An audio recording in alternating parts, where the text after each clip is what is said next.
So the first step is open MS Word and type in your letter.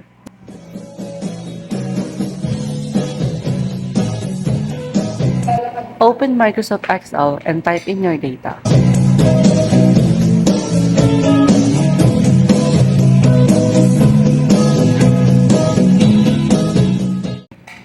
Go back to Word, then Mailings, then select Recipients and choose your existing list.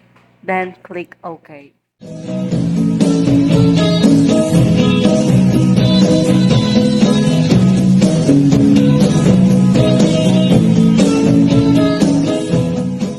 Choose where to merge information, company name, address, and company number.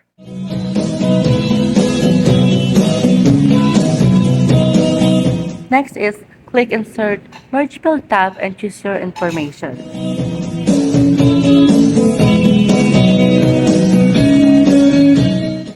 The next is click Preview Results to check.